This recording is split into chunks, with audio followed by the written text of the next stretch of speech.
Depois de 15 anos consecutivos como vereador, Muhammad Dinho Alamar deixou a Câmara Municipal no fim de 2012. Em entrevista ao Resgatando a História, o engenheiro agrônomo faz um balanço dos 4 mandatos e lembra momentos importantes vividos na casa.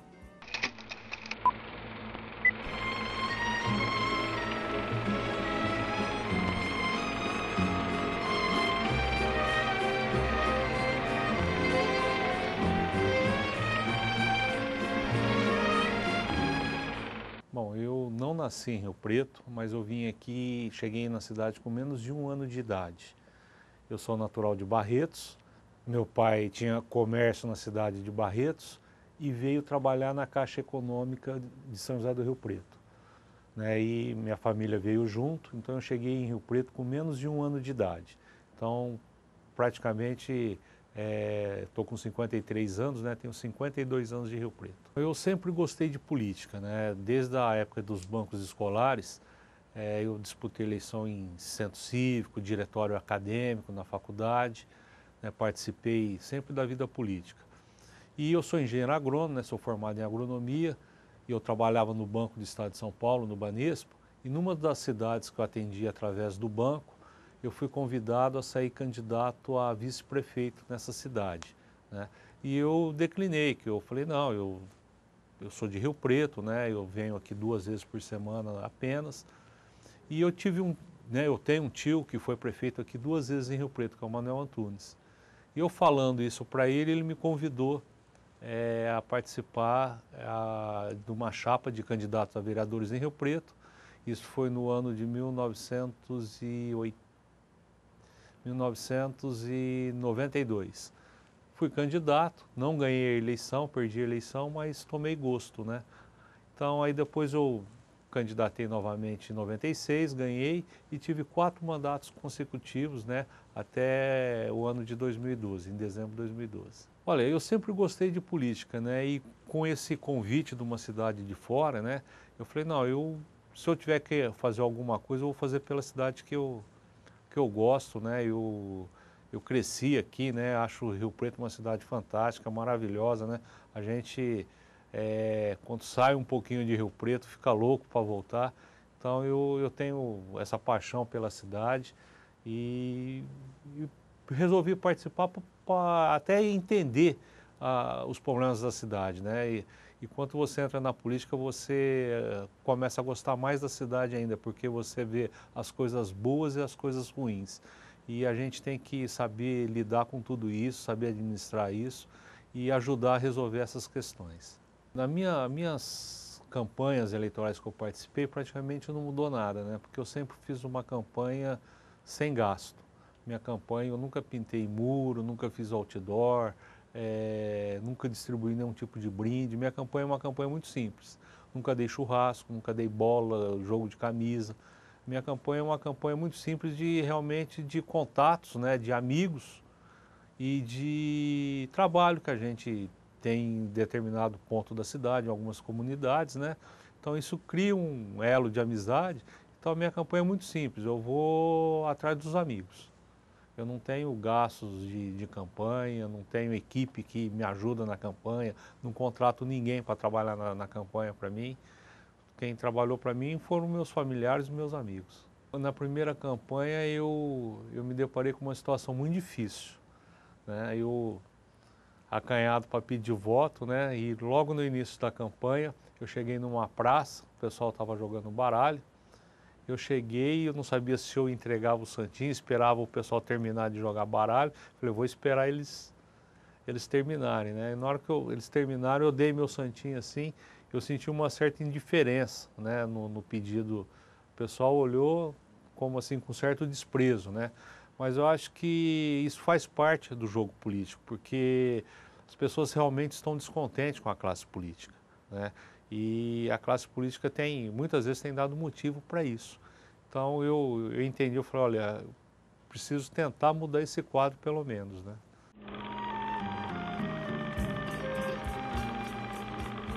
Eu saí daqui, eu fiquei quatro mandatos consecutivos, 16 anos. Eu acho que eu fiz minha parte, sabe? Eu acredito que eu acertei mais do que eu errei. Você perguntar o que você errou, muitas vezes você erra sem saber, né? E eu, conscientemente, eu não errei em nada, assim, que eu sabia que estava errado e eu fiz sabendo que estava errado, sabe? Então eu acho que as coisas erradas que você acaba fazendo sem ter essa percepção de que está errado, te faz amadurecer, né? Te ensina a ter um crescimento.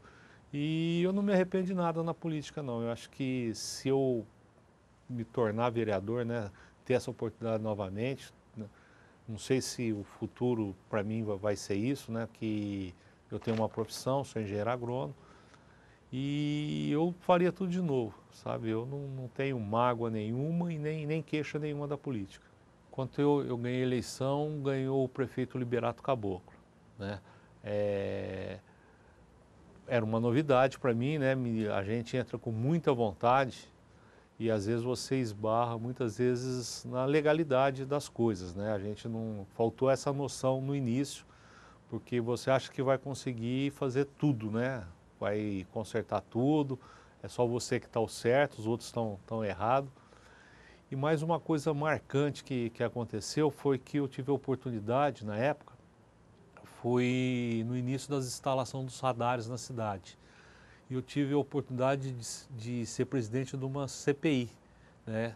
E nessa CPI nós conseguimos cancelar praticamente 11 mil multas em Rio Preto, pela questão da operacionalidade dos radares, né? A maneira que eles estavam sendo feitos, a maneira da sinalização na cidade.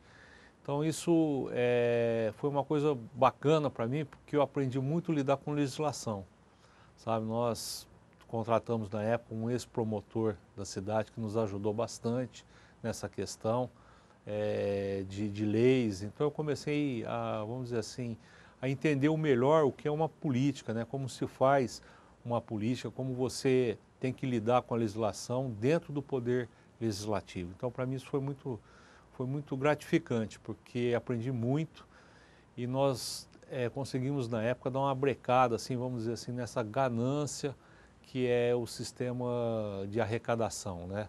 Eu entendo que o radar é para educar, né? Não para arrecadar. E se coloca muitas vezes em primeiro plano a arrecadação e não a educação do trânsito. Nós tivemos que fazer todo um trabalho de mídia, né? Para conseguir a aprovação dessa CPI. E nós conseguimos, na época, levantar várias falhas que nós fomos jogando na mídia isso, e eu acho que aí a Câmara ficou numa situação muito difícil de rejeitar a CPI, né?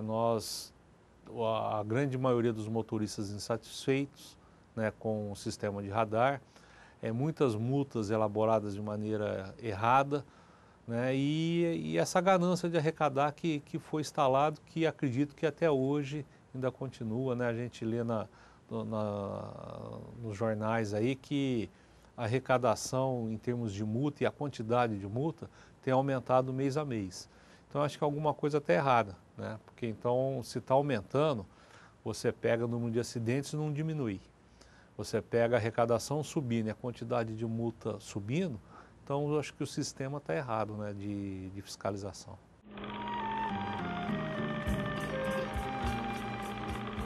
Eu me considero uma pessoa muito tranquila, sabe? E eu nunca procurei entrar assim em questões muito polêmicas, divididas. Eu acho que durante esses 16 anos eu não dei muita razão para isso, tá? Então eu vejo a mídia assim que ela faz um papel muito importante, que é mostrar a verdade, né? Tanto a verdade errada como a verdade certa na maneira de agir do político, né? E por isso que eu falo que às vezes a população, né, as pessoas estão descontentes com a classe política. Mas eu acho que isso se deve à mídia também. Por quê? Porque a mídia está mostrando a verdade.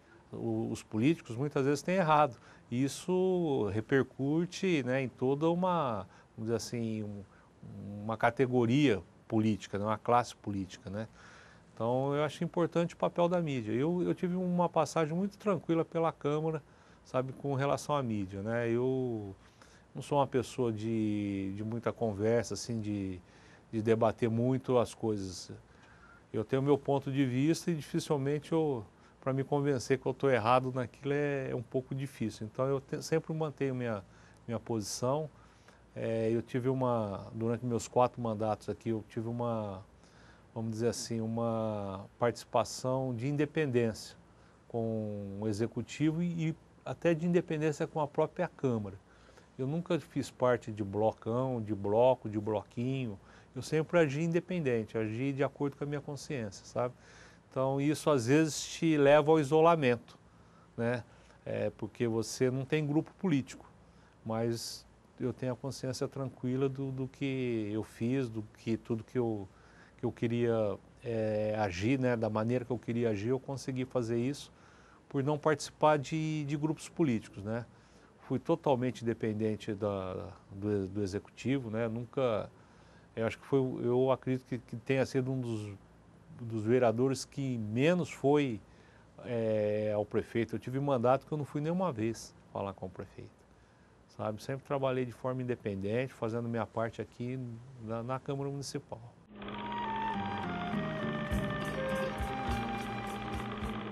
Olha, eu acho isso aí muito gostoso, sabe? Eu acho que é aí que está a paixão de você ser um homem público, né? Esse contato com o povo. Eu acho isso maravilhoso, é gratificante, você acaba conhecendo as pessoas, você percebe realmente as necessidades das pessoas, né? Porque você tem teu mundo, né? Você vive no mundo, as pessoas têm o seu mundo, cada um tem o seu mundo próprio. Então, essa maneira de interagir, esses contatos, você trabalha com a classe A, com a classe E. Então, é bacana isso, porque você aprende as necessidades de cada um, né? E cada um tem suas necessidades. E o que o poder público puder corrigir, né, no que está falhando para atender essas pessoas, eu acho que essa que é a função do político, né? Então, eu acho muito gostoso isso. Eu adoro atender pessoas, eu gosto de conversar. Eu gosto de ter esse contato direto com as pessoas. Eu acho muito importante, principalmente para o agente político. Só assim ele tem essa afinidade de conhecer os problemas que realmente atingem as pessoas. Você tem de tudo, né? Você pega desde problema de educação, né? De creche, de escola, de transporte, questões, você pega de lei de zoneamento, né, que muitas vezes é uma coisa conflitante, mas muitas vezes as pessoas precisam mexer nisso. Eu nunca tive preconceito em mexer nisso, sabe? Porque muitas vezes, qual que era o passo principal? Eu levo a pessoa na prefeitura, no departamento correto. E muitas vezes eles não são atendidos. E a gente percebe que existe a necessidade de se fazer isso. Então eu sempre participei assim de tentar resolver o que eu acho que tá errado. Então, você tem demanda de todo jeito, né? De repente, para uma pessoa, talvez até uma simples conversa que ela vem aqui para conversar. A pessoa, às vezes, não tem o que fazer, está sozinha em casa, vou tomar um café e vem conversar com você. E nessa conversa, você tem um aprendizado. Você sabe, aprende a conhecer melhor as pessoas, as suas necessidades. Então, acho que tudo isso faz parte da política.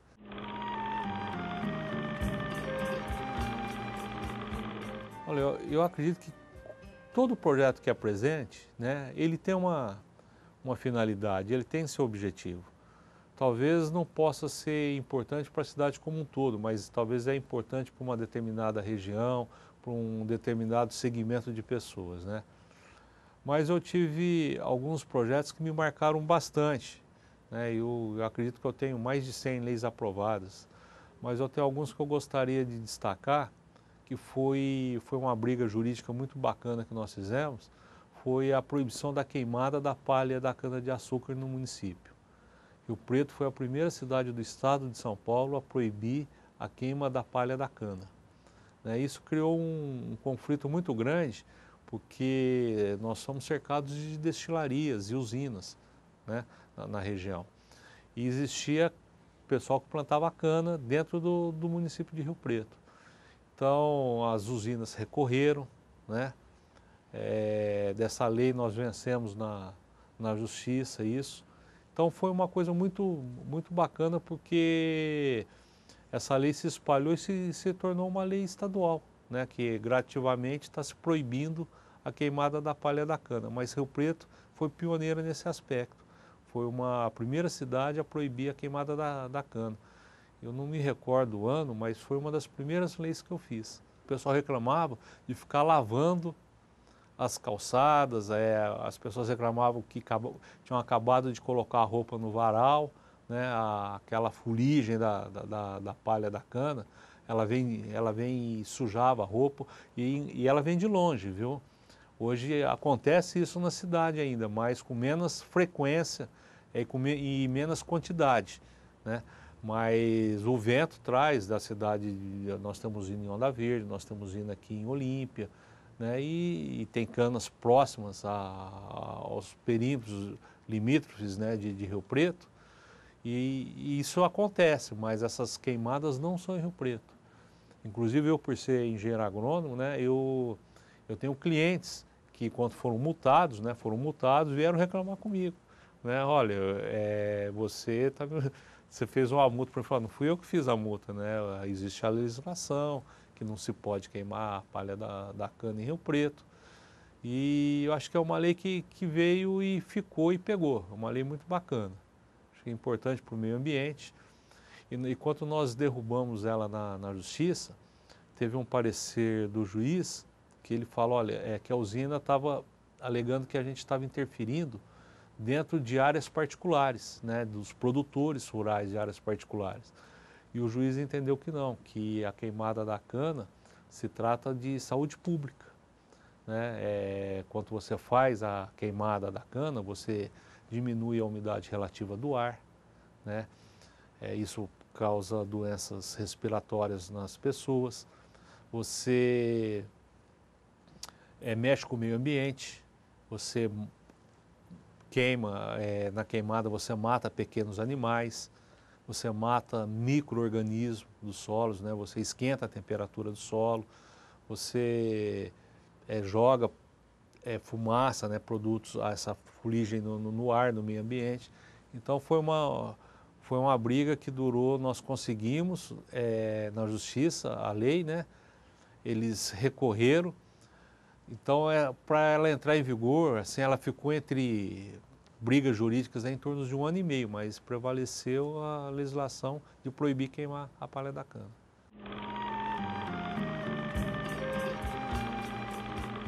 A CPI do radar foi uma briga muito grande também, né? E através da CPI do radar, nós fizemos uma conquista nessa CPI do radar, que foi um fato muito grande, que foi mudar o Código de Trânsito brasileiro. Porque a Prefeitura de Rio Preto e o próprio Código de Trânsito, né, multava as pessoas antes de notificar. Então já vinha a imposição da penalidade, né? Então você não tinha o direito a fazer o recurso da notificação. Você já era multado, né? E para você ser multado, você tem que primeiro ser notificado da sua infração, que chama-se notificação de infração. A Prefeitura de Rio Preto ela já te impunha a penalidade. E isso, quando nós concluímos a CPI do radar, né, na época derrubou o secretário de trânsito, nós conseguimos mexer com a cidade e fazer uma modificação na maneira de agir, né? Mas a grande vitória foi conseguir o cancelamento de várias multas irregulares, né, que foram em torno de 11 mil multas irregulares, e essa modificação no Código de Trânsito, que virou para o Brasil inteiro, né, que a pessoa tem que ser notificada primeiro, antes de ser multada, e depois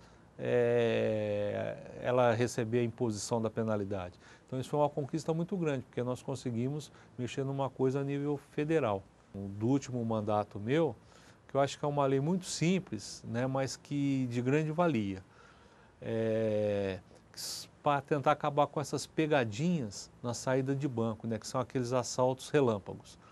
Consegui aprovar uma legislação, que é uma das pioneiras também a nível de Brasil, que os bancos, né, as agências bancárias têm que colocar uma divisória, né, entre o cliente, né, que está na fila de espera de atendimento e os caixas, né? Então, o que acontecia antigamente? As pessoas estão na fila e estão vendo o movimento nos caixas, né? Hoje, a grande maioria das agências bancárias já não é possível fazer isso. Existem aquelas divisórias, né, eles colocaram assentos, as pessoas ficam sentadas e não vê o movimento no caixa. Por que isso? Tem muita gente que vai no banco, saca dinheiro, né, e é visto, né, e são assaltados ao sair. Então, nós conseguimos aprovar essa legislação. Eu percebo que a grande maioria dos bancos tem cumprido a legislação e alguns ainda não. Então, acho que a parte da prefeitura aí que compete à fiscalização a respeito desse assunto tinha que agir, né, para que todos cumpram a lei. Essa lei é muito boa, porque um assalto que você consiga inibir, né, e às vezes, muitas vezes o assalto é seguido de morte, né, infelizmente ocorre isso, ou de sequestro, né. Quando nós fizemos essa lei, ela saiu a nível nacional também, né? Houve uma divulgação bacana e através da imprensa e ela se espalhou por várias cidades também.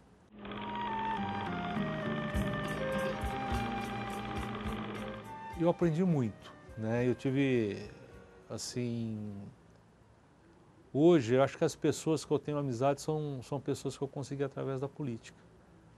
Eu acho uma coisa muito gratificante, porque você conhece as pessoas, sabe? Você vai fazendo amizade. Eu praticamente abandonei minha profissão porque eu fui me envolvendo. Você vai entrando em entidades assistenciais, você vai fazendo parte de grupos de trabalho. Eu conheci uma garotada, nesses 16 anos, que fiz uma lei até também para eles, criando uma data muito simples, que é o Dia dos Desbravadores, né? E através dessa garotada, dessa legislação, que eu conheci esses meninos, nós fizemos um grande plantio de árvore na cidade. A gente planta árvore praticamente todo mês. Então virou mania, virou uma rotina tua fazer parte, se encontrar com essas pessoas. São adolescentes até 15 anos. E a gente sai plantando árvore, batendo palma de casa em casa. Aí nós conseguimos alguns fornecedores de mudas de árvore. A gente bate palma, olha, a senhora quer que plante uma árvore aqui na frente da casa da senhora? A senhora autoriza e nós plantamos. Então virou mania, né? Então eu acho que através da política, você perguntou para mim, né? Eu acho que política, você faz política o dia inteiro, né? Você faz política com os teus filhos, com a tua esposa, com os teus amigos. A vida da gente é assim, né? Eu só tenho a agradecer. Eu tive essa experiência, né, de estar vereador, né, que ninguém é vereador, né, eu estive vereador. O poder é rotativo, né, eu tenho plena consciência disso, mas para mim, na minha vida pessoal, foi muito gratificante, foi muito bom. Rio Preto é uma cidade de oportunidades, né, o próprio lema fala.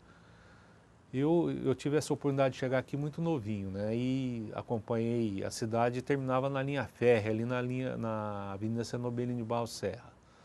O resto era tudo chacras. Eu nadava ali no Piedade, vim quando criança, nadei na represa municipal, sabe? A coisa de moleque, né? Mas eu vejo Rio Preto uma cidade que acolhe as pessoas, né? Não só os brasileiros, mas a gente vê a história de Rio Preto. Eu sou de origem árabe, né? A gente vê os traços na cidade que acolheu pessoas de outro país, né? E trata todo mundo igual, né? Aqui não existe discriminação. A cidade tem, não só a cidade, acho que falando em termos de país, em acolher as pessoas, né? Mas Rio Preto não foge à regra, né? Eu acho que é uma cidade muito bonita, gratificante. A gente torce para que sempre continue crescendo nessa pujança que e acolhendo todas as pessoas, né? Porque a nossa vida é isso, né? A gente muitas vezes não, né? A gente não escolhe o lugar onde nasce, né? Mas escolhe o lugar para morar. E eu tive essa grata, né? Meu pai teve essa visão há muitos anos atrás de vir para Rio Preto. Então, há 52 anos eu estou aqui e só tenho a agradecer a cidade.